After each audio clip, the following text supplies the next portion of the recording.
All right, let's dive right in. We're about to unpack a geopolitical thriller that, believe it or not, has everything to do with the device you're watching this on right now. It's a story about power, about long-term strategy, and a handful of materials that quietly run our entire modern world. So let's just start with a question. Think about your smartphone, your car. Practically everything high-tech around you. It's all built with something called rare earth elements. The name alone makes you think they're incredibly scarce, right? Hard to find. But what if that's not the case at all? What if the very name is a lie? Well, it is. The term rare earth is one of the biggest misnomers in science. And that little fact is our first clue that the real story here is way more complex and, frankly, way more interesting than you'd think. Okay, so let's get on the same page. When we talk about rare earth elements, or REEs, we're talking about a group of 17 metals that are absolutely essential for modern manufacturing. But here's the kicker. Geologically speaking, they aren't rare at all. They're actually pretty common, with deposits found all over the globe. And when I say essential, I mean it. We're talking about everything from the powerful little magnets in your phone and in giant wind turbines, to the guidance systems in advanced military hardware, and even life-saving medical gear. These things are the invisible backbone of the 21st century. So that brings us to the big paradox, right?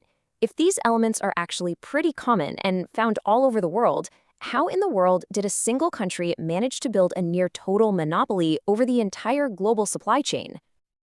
Well, this didn't happen by accident. Nope. This was the result of a very deliberate, very patient, decades-long strategy. So let's open up the playbook and see exactly how China engineered this dominance.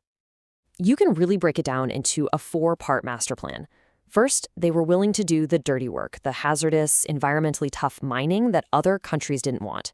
Second, they played the long game, securing mining rights all over the world for decades to come, especially across Africa.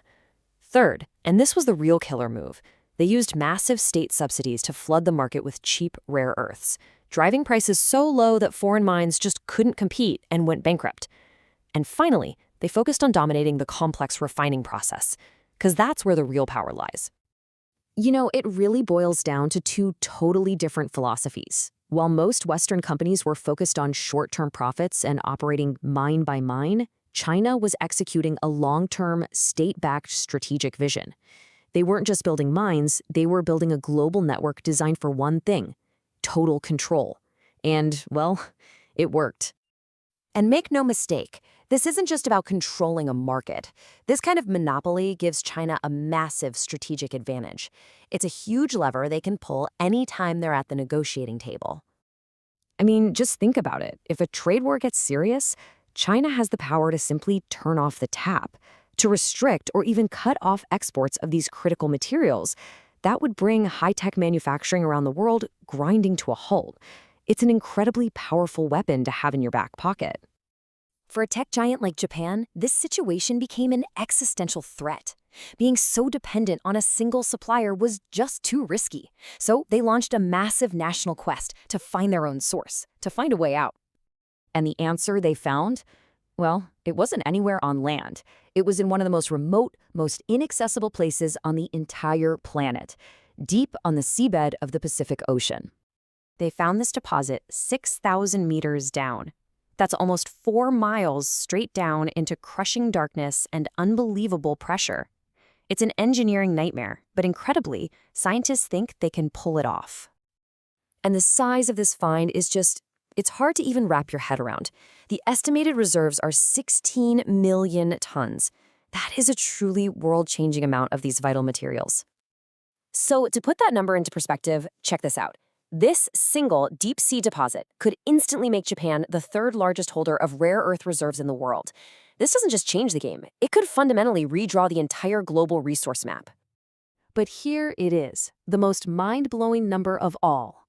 This one deposit could supply Japan with all the rare earths it needs for more than 700 years. We're not just talking about a solution. We're talking about total, long-term resource independence. Okay. But before we all get too excited, there's a huge catch. Finding a treasure chest at the bottom of the ocean is one thing. Actually getting it to the surface is a whole different beast. And this has become a very real race against time. This timeline really tells the story.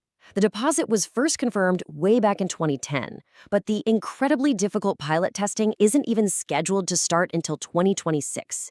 If everything goes perfectly, full-scale mining might begin in 2027. That is a 17-year gap between finding the gold and actually being able to spend it. So what you have here is a powerful new piece on the global chessboard. But it's not an instant checkmate. For at least the next few years, the world's dependency continues, and you can be sure that the clock is ticking. And all of this leaves us with a much bigger, more fundamental question. As our technology gets more and more advanced, the global scramble for the resources that power it all just gets more intense.